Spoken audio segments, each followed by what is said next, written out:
Hello FPL managers and welcome back for another video. My name's Jack and today we're discussing the best plays to buy for Game Week 4. These are three options here that have been in some excellent form as of late and have some really good fixtures this game week. If you're new to the channel, leave a like and subscribe and have those notification bells turned on as well so you don't miss any future FPL videos such as our team selection coming up tomorrow. And with that being said, let's jump into it. So let's have a look at the first buy option here. This one's Brian Mbeumo. A lot of people transferred him in coming into Game Week 3 as Brentford had that really good fixture against Crystal Palace at home Game Week 3. Their fixture in Game Week 4 is arguably stronger against Bournemouth at home here. So I think Brian Mbeumo is going to be a really good option once again to buy ahead of Game Week 4. There hasn't been as much attention on Mbeumo coming into Game Week 4 given that he blanked in Game Week 3.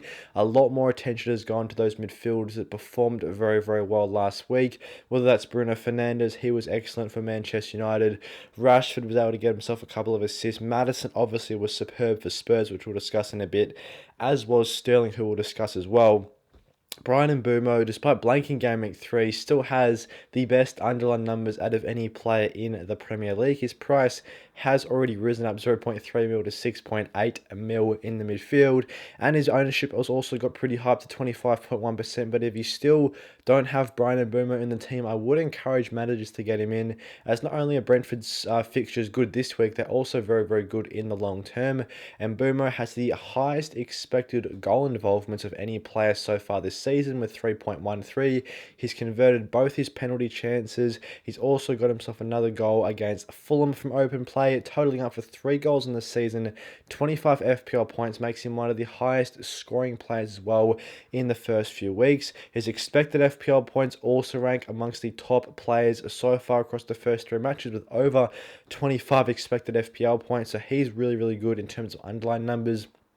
Brentford's fixtures as well are superb coming up. So just because he blanked in Game Week 3, I still wouldn't encourage managers just to look away from him and go to more of those midfielders that perform very well in Game Week 3. I think Mbeumo can definitely rival those other mids for points. And the other good thing with Mbeumo, especially compared to Maddison, Sterling, Fernandes, 3 very popular transfers in the middle of the park, is that he is a little bit cheaper as well. So I think it's another advantage that Mbeumo does have. And also the fact that he's on pens for Brentford, something that Maddison and Sterling probably won't have for their respective sides. That is also an added bonus of him. So I think he's a really, really good option to buy for Game Week 4. Don't skip over him just because he blanked in Game Week 3. He's still a really quality midfield asset for Brentford. Moving on to James Maddison, he was a player that did very well Game Week 3, blanked Game Week 2, but made a great start to the season Game Week 1 as well for Spurs. So he's totaled up 3 goals and assists this season, the same as Mbeumo. He's picked himself up a goal and a couple of assists. He seems to be taking over that cam spot very, very well for Spurs. We saw Christian Eriksen do that role very well for Tottenham in the past. Maddison seems to have picked up where he left off last season with Leicester City. He's been very good so far for Tottenham and has been a main reason why they've made such a strong start in the Premier League this year. A 2.1 XG as well puts him in the top 5 midfielders for expected goal involvement. So his underlying numbers are there. He's creating good chances for his teammates and he's getting good chances himself. The other good advantage with James Maddison is that he always tends to outperform his expected goals and assist figure every year. He's a very, very clinical player, and that is why his expected FPL points is 19.3 and his total FPL points are 22 so far. He already has outperformed, or he's currently outperforming his expected numbers. He is a very clinical player. 7.7 mil in midfield is also a little bit cheaper than Fernandes. So if you don't want to go to Fernandes, you want to go for a player a little bit cheaper, Maddison could be a really good alternative. Fernandes currently does have the better underlying stats in terms of expected goal involvement, but I think Maddison has some really good fixtures coming up and definitely has the better fixture for Game Week 4 where Spurs face Burnley away. I think it's a great chance for Maddison to continue his goal and assist scoring form to start the season. Burnley also haven't been the strongest side at home. They've conceded 6 goals in their first 2 home matches, so defending at home definitely not their strong suit.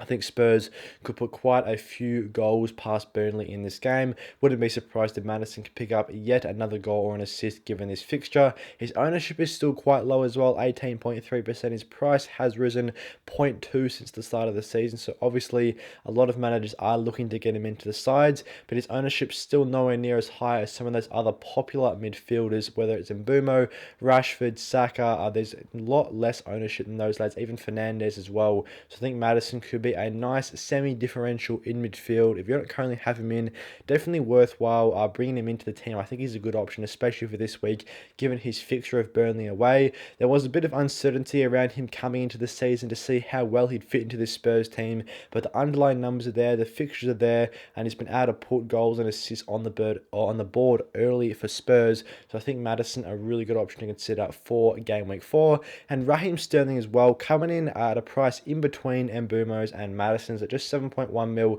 Very, very affordable in the midfield. His ownership's also the lowest out of any of these three players on the list, so he's a big differential punt in the middle of the park.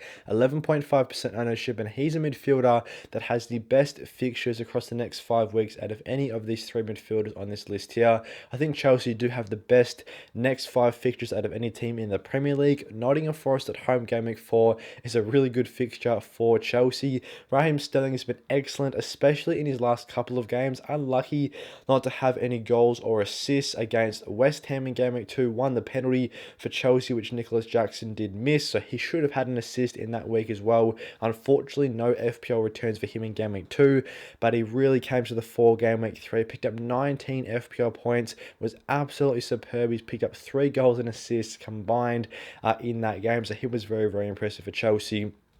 As I touched on, their fixtures coming up are extremely good, and I think Sterling can really capitalise. A 1.74 XG, not massive, expected goal involvement's not massive compared to Mbeumo and Maddison, but I think with these upcoming fixtures for Chelsea, those numbers will definitely get pumped up. Chelsea's fixtures were a little tough to start the season, with West Ham and Liverpool as their first 2 opponents, who are typically fairly stingy at the back, but I think Sterling now with these easier fixtures could really excel, and he could be a massive differential in midfield to help you guys increase your ranks.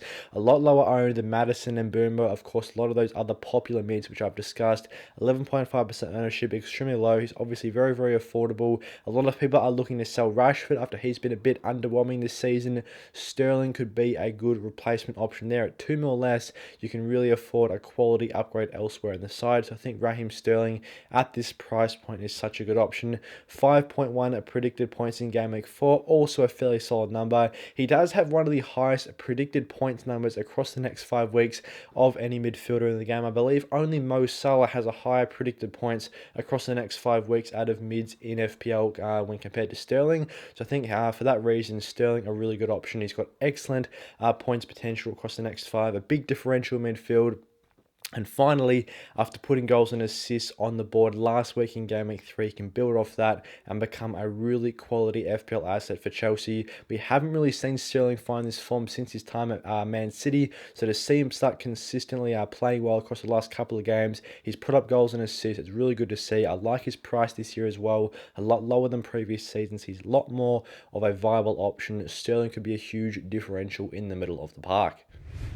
Thanks for watching today's Players to Buy for Game Week 4. I hope you guys enjoyed this one and found it useful. If you did, leave a like and subscribe, and let me know who you guys are looking to buy ahead of the next game week. I'd be interested to see in the comments down below. As always, have those notification bells turned on as well so you don't miss any future videos, such as our team selection coming up tomorrow. And with that being said, I'll see you guys in the next one.